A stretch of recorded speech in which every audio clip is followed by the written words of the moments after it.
Chapter 32. After all that Hezekiah had so faithfully done, Sennacherib, king of Assyria, came and invaded Judah. He laid siege to the fortified cities, thinking to conquer them for himself. When Hezekiah saw that Sennacherib had come and that he intended to make war on Jerusalem, he consulted with his officials and military staff about blocking off the water from the springs outside the city, and they helped him. A large force of men assembled, and they blocked all the springs and the stream that flowed through the land. "Why should the kings of Assyria come and find plenty of water?" they said. Then he worked hard, repairing all the broken sections of the wall and building towers on it. He built another wall outside that one and reinforced the supporting terraces of the city of David. He also made large numbers of weapons and shields. He appointed military officers over the people and assembled them before him in the square at the city gate and encouraged them with these words, "Be strong and courageous. Do not be afraid or discouraged because of the king of Assyria and the vast army with him. For there is a greater power with us than with him. With him is only the arm of flesh. But with us is the Lord our God to help us and to fight our battles." And the people gained confidence from what Hezekiah the king of Judah said. Later, when Sennacherib, king of Assyria, and all his forces were laying siege to Lachish, he sent his officers to Jerusalem with this message for Hezekiah king of Judah, and for all the people of Judah who were there. This is what Sennacherib king of Assyria says, "On what are you basing your confidence, that you remain in Jerusalem under siege?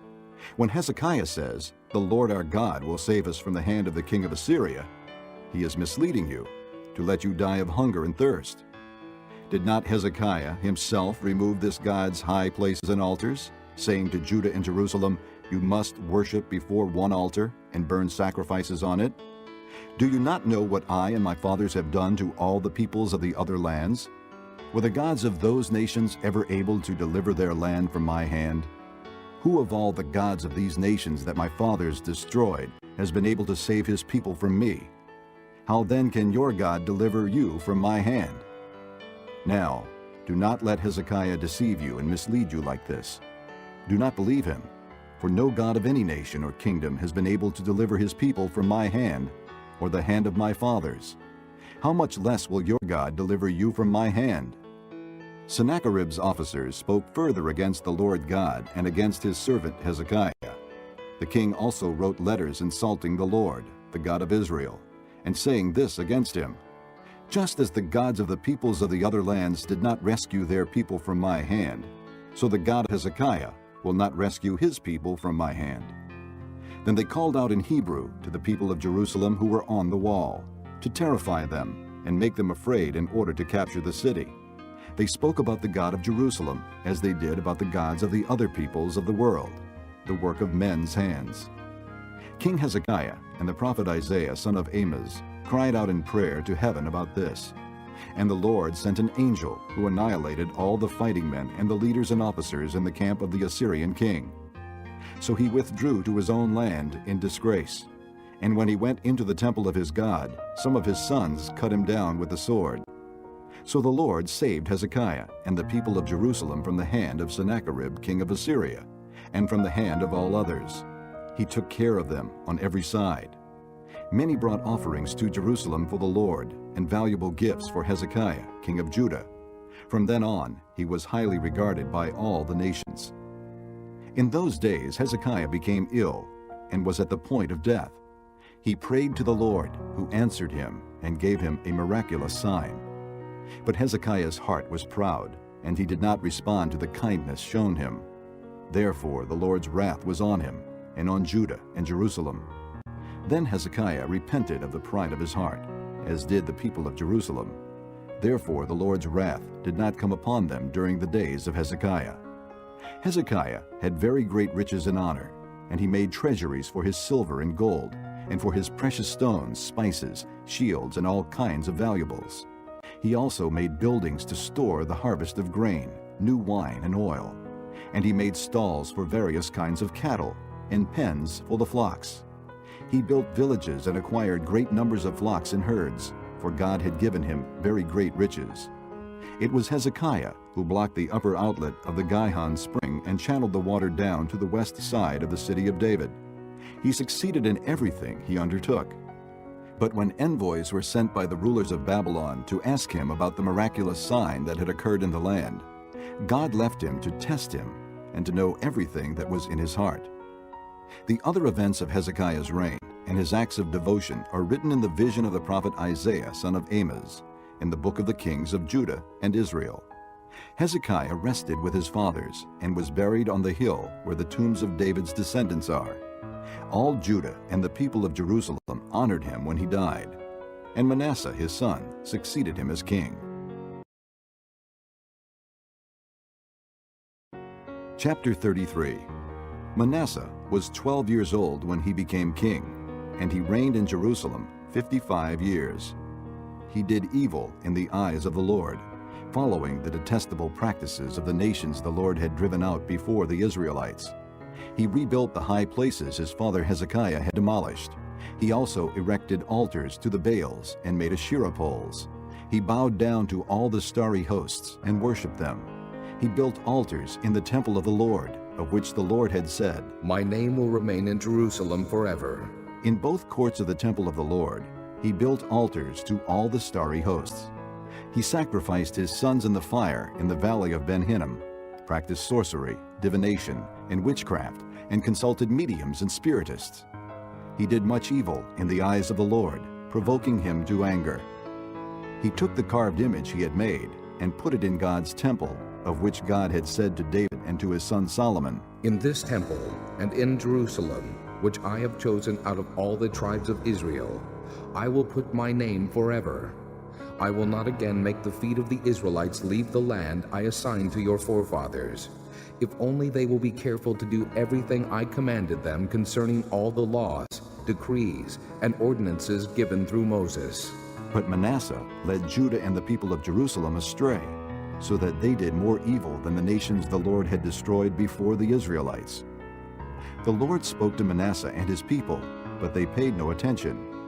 So the Lord brought against them the army commanders of the king of Assyria, who took Manasseh prisoner, put a hook in his nose, bound him with bronze shackles, and took him to Babylon. In his distress he sought the favor of the Lord his God, and humbled himself greatly before the God of his fathers. And when he prayed to him, the Lord was moved by his entreaty, and listened to his plea. So he brought him back to Jerusalem and to his kingdom. Then Manasseh knew that the Lord is God. Afterward, he rebuilt the outer wall of the city of David, west of the Gihon spring in the valley, as far as the entrance of the fish gate, and encircling the hill of Ophel. He also made it much higher. He stationed military commanders in all the fortified cities in Judah. He got rid of the foreign gods and removed the image from the temple of the Lord, as well as all the altars he had built on the temple hill and in Jerusalem. And he threw them out of the city. Then he restored the altar of the Lord and sacrificed fellowship offerings and thank offerings on it, and told Judah to serve the Lord, the God of Israel. The people, however, continued to sacrifice at the high places, but only to the Lord their God. The other events of Manasseh's reign, including his prayer to his God and the words the seers spoke to him in the name of the Lord, the God of Israel, are written in the annals of the kings of Israel. His prayer and how God was moved by his entreaty, as well as all his sins and unfaithfulness, and the sites where he built high places and set up Asherah poles and idols before he humbled himself, all are written in the records of the seers. Manasseh rested with his fathers and was buried in his palace, and Amon, his son, succeeded him as king. Amon was 22 years old when he became king, and he reigned in Jerusalem 2 years. He did evil in the eyes of the Lord, as his father Manasseh had done. Amon worshipped and offered sacrifices to all the idols Manasseh had made. But unlike his father Manasseh, he did not humble himself before the Lord. Amon increased his guilt. Ammon's officials conspired against him and assassinated him in his palace. Then the people of the land killed all who had plotted against King Ammon, and they made Josiah, his son, king in his place.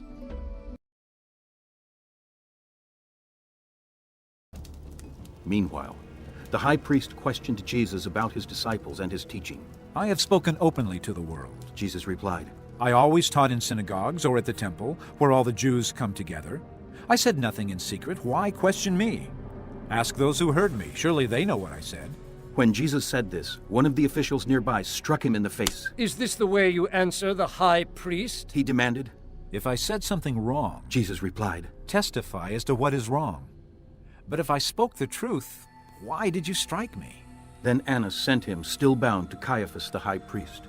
As Simon Peter stood warming himself, he was asked, You are not one of his disciples, are you? He denied it, saying, I am not. One of the high priest's servants, a relative of the man whose ear Peter had cut off, challenged him. Didn't I see you with him in the olive grove? Again, Peter denied it, and at that moment, a rooster began to crow. Then the Jews led Jesus from Caiaphas to the palace of the Roman governor. By now it was early morning, and to avoid ceremonial uncleanness, the Jews did not enter the palace. They wanted to be able to eat the Passover. So Pilate came out to them and asked, What charges are you bringing against this man? If he were not a criminal, they replied. we would not have handed him over to you. Pilate said, Take him yourselves and judge him by your own law. But we have no right to execute anyone. The Jews objected. This happened so that the words Jesus had spoken, indicating the kind of death he was going to die, would be fulfilled.